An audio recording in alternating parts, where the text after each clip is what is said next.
The new Ryzen 7000 series is insane for multiple reasons, and not all of them are good. You got 12th gen Intel? Throw it away.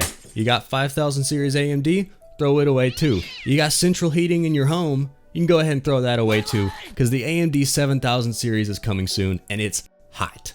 Oh, that's hot. With a rumored release date of September 17th, we could see the new AMD CPUs less than 2 months after the filming of this video, with Intel's 13th gen not far behind, rumored to release in mid to late October. According to the specs we've seen, the 7950X, as we believe it'll be named, or whatever AMD decides to call their flagship CPU in this new lineup, is going to be the hottest and most power-hungry component that we've seen yet, with the exception of AMD's Threadripper series. With a thermal design power of 170 watts, the 7950X will officially require more wattage to run than my GTX 970 graphics card. That is insane. We are seriously getting to the point where people are going to have to consider venting their PC air out of their window in order to keep their room cool. Listen, I think we can all agree that the 7950X is going to be insanely powerful, as expected. But don't go buying one just yet, because I have a few issues that I need to state first.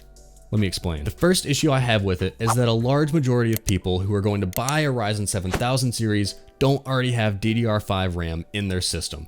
And this new CPU will require a new socket that will require a new motherboard that will not be compatible with DDR4 RAM. Intel's 13th gen works with DDR4 though. I think that's going to price a lot of potential 7950X buyers out of the market for a new CPU, because an $800 CPU is one thing, but having to buy that new, really expensive CPU and a new motherboard and new RAM is just too much for a CPU upgrade to be worth it for most people. My second issue with the Ryzen 7000 series is that the highest end chip will have a 61% increase in power draw over the 5950X, but only 35% increased performance. Listen, I understand the sentiment behind wanting to beat the competition by any means necessary, but these companies are going to have to make some serious changes in the next couple of years regarding the heat output of their computer components. If you're somebody that lives in an old home or even just in a really warm climate, you're going to have to seriously take into consideration the power draw of PC components before upgrading your computer. I mean, my office gets hot enough as it is with a GTX 970 in my system,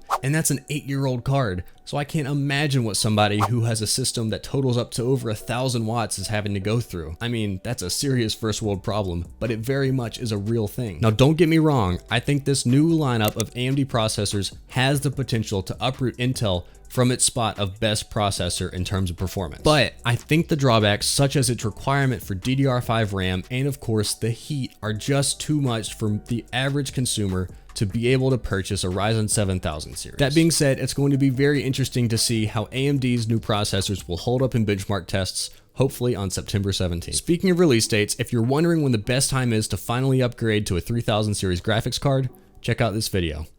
Thanks for watching and have a great day.